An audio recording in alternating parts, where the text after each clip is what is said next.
Yeah, I'll react to that, sure. All right, boys, castle time. Portchester Castle this time. Dan Snow, take it away. Original link, all the things. All the links, top description.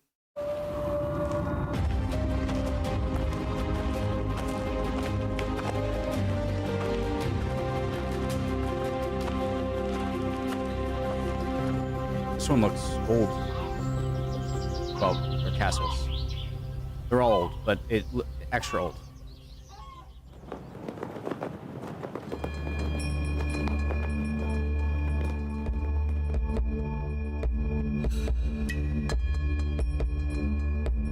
A lot of area inside the walls, too.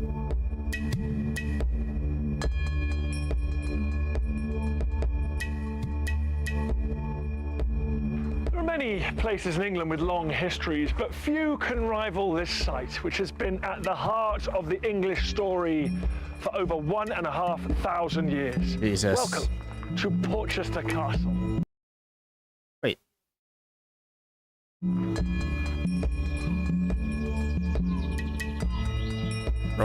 Romans? Voice crack. Like many Jesus. things in British history, this began with the Romans, or rather, with a problem the Romans had, and that was seaborne invaders. At the end of the 3rd century, the Roman province of Britannia came under attack by men in ships, largely from the area today of northern Germany, sailing across the North Sea into the Channel and attacking coastal settlements. The answer was the empire would strike back. The Romans commissioned a gigantic series of forts right along the coast of Britain and a fleet to go with them. And these walls are still largely the original Roman walls. In medieval times, they were repaired and heightened, but you can see down here, classic Roman building techniques. This red brick. You guys are so lucky.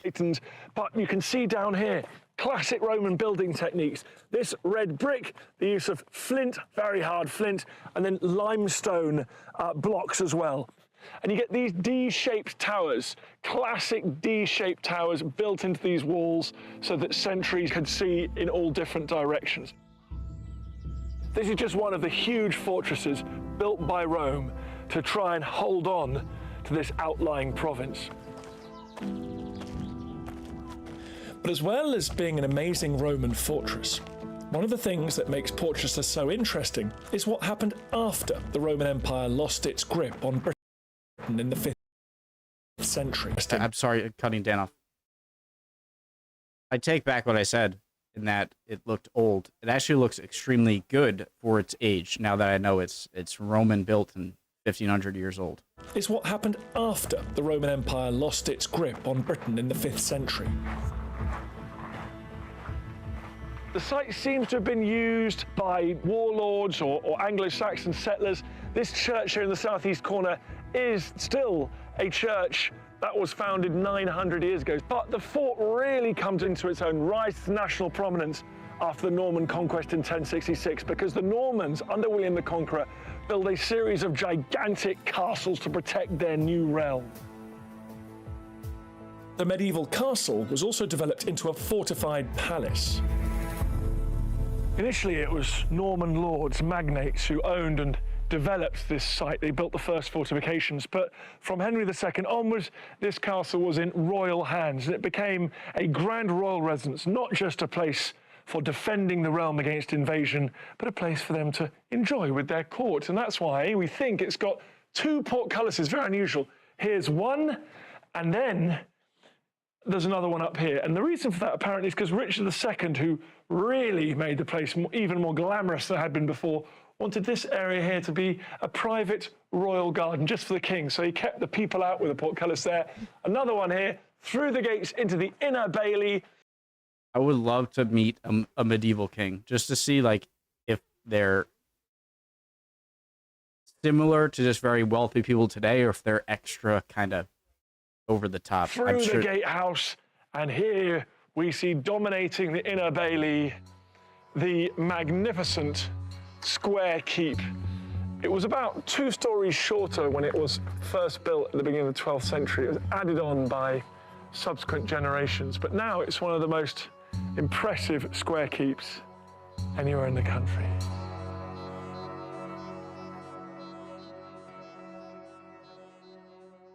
So did it go like up to here?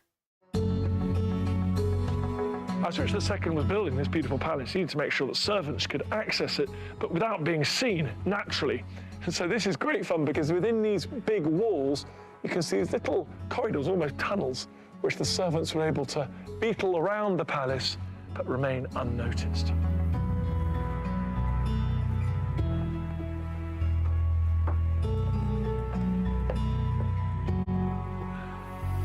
Right at the top of the spiral staircase, you get to the roof, and this is one of my favourite views in England. Just look at this, stretching out before you. I should be there. I deserve to be there. What did that say? The sign? Visitors are forbidden to walk on the... will be prosecuted. When I was a kid, I used... like, as you're a kid with your friends, like, walking around, sometimes you'll see signs like this. You're not supposed to go in there. But I didn't know what prosecuted mean, but I knew what executed mean, and it sounded like executed.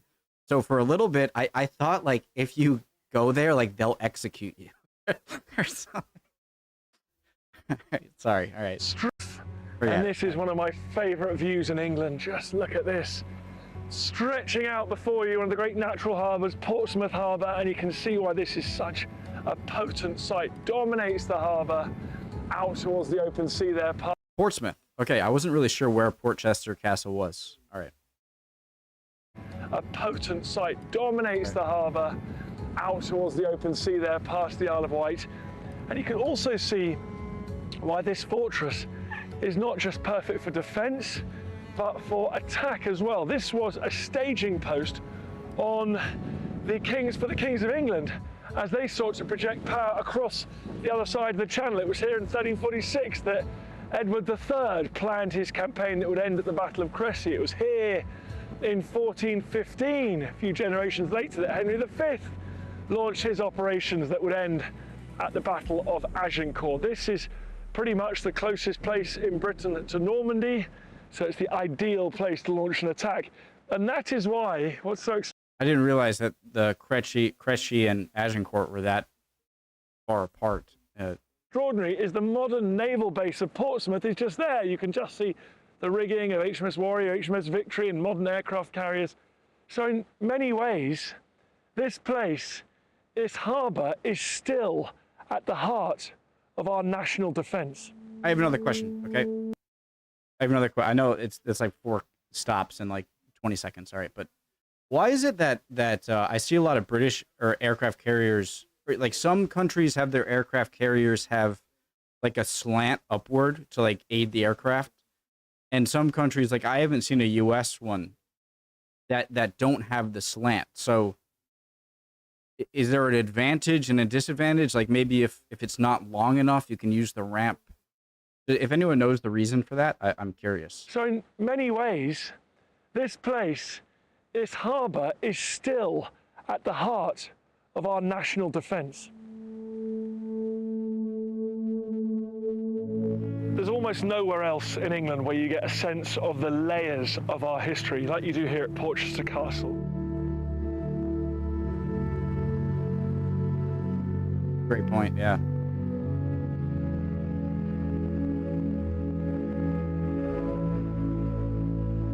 Some remarkable graffiti on this spiral staircase. They obviously had plenty of time because they carved into the stone in a way that's lasted for centuries. Look at this beautiful one here from the 1790s.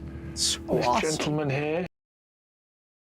That's so awesome. First of all, narrow spiral staircases like this just make me happy for some reason. I don't know why. They just do, okay? And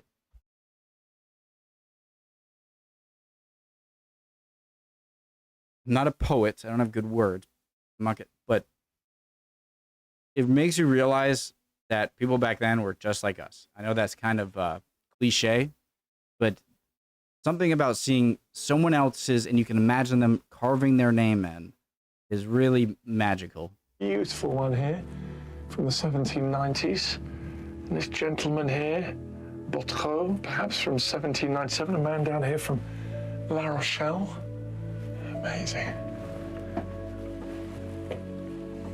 These carved French-sounding names reveal Portchester's role in the wars between Britain and France in the late 18th and early 19th centuries. Perhaps surprisingly, given it was once a royal residence, in the 18th century it became a prison. A series of gigantic wars between Britain and France meant that lots and lots of prisoners arrived here on British shores, and they had to be put somewhere. Where better than huge old buildings that the royal family no longer wished to live in. So 8,000 prisoners were kept here in Portchester Castle, many of them in the keep, but there were so many of them they built temporary dwellings out there in the bailey and the outer bailey, and they left their mark on these buildings.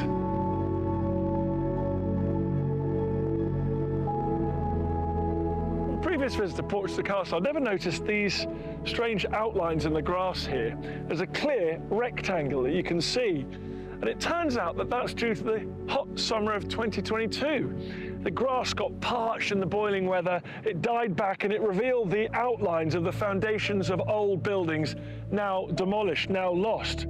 This one here apparently used to be a Tudor warehouse or some kind of Tudor building. So it's one. So it is because, you know, the earth, the dirt is much shallower and won't absorb as much water, so the grass dies above it. Wonderful that every time you come here, there's more and more history and archaeology being discovered. So many great buildings owe their prominence to their geographical location. And Portchester Castle, sitting as it does on the shores of this brilliant natural harbour, have ensured that it has always been at the very heart of our history.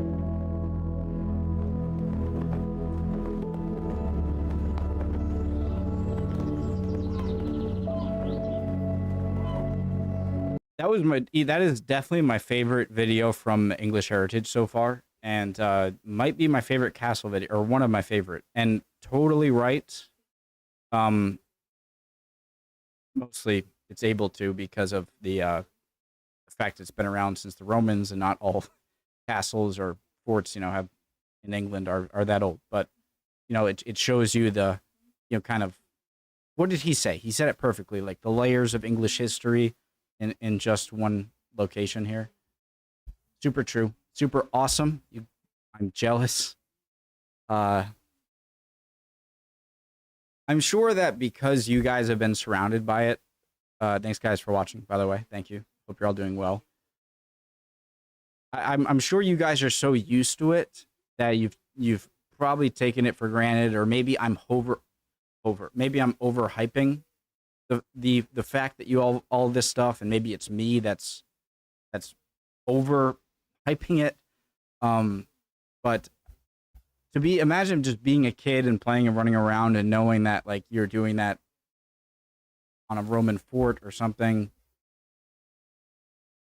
Just, I hope you guys appreciate that, because I definitely would. Jealous.